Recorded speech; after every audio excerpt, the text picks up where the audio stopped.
Hi అందరికీ, happy Sunday. మా ఇంట్లో ఈరోజు స్పెషల్ చేపల పులుసు. చాలా స్పైసీగా టేస్టీగా కుదిరింది. చాలా చూస్తూనే నోరు ఊరుతుంది. మీకు నా రెసిపీ కావాలా? అయితే చూసేయండి. చాలా టేస్టీగా కుదిరిందండి. నోరు ఊరుతుంది. అయితే చేపల్ని కొంచెం వాష్ చేసుకొని పక్కకి పెట్టుకోండి. దాంట్లో పసుపు, కారం, దాల్చిన పౌడర్, సాల్ట్, అల్లం వెల్లుల్లి పేస్ట్ కలుపుకొని దాంట్లో కొద్దిగా చింతపండు పులుసు కూడా కలుపుకోవాలి.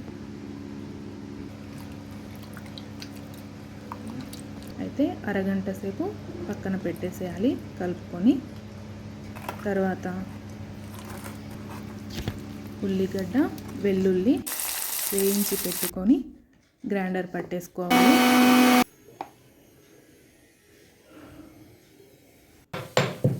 తర్వాత బాండీ పెట్టి దానిలో 2 కప్ ఆయిల్ వేసి తురుముకొని పెట్టుకున్న ఉల్లిగడ్డల్ని వేసి దాల్చిన లవంగాలు, ఇలాచి దంచి పెట్టుకొని దాంట్లో వేసేసాను. తర్వాత గ్రైండర్ చేసింది కూడా వేసేసాను. బాగా కొంచెం కలుపుకొని కొంచెం వేయించిన తర్వాత ముక్కల్ని వేసేసేయాలి.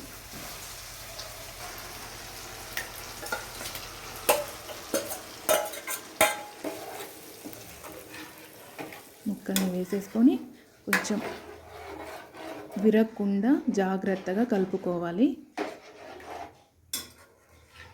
15 మినిట్స్ ఉడకనివ్వాలి దానిని. తర్వాత కొత్తిమీర గార్నిష్ చేసేసుకొని ఆయిల్ వస్తుంది చూడండి, అలా ఆయిల్ వచ్చే వరకు అది కుతకుతలాడుతూ ఉండాలి, ఉడుకుతుండాలి.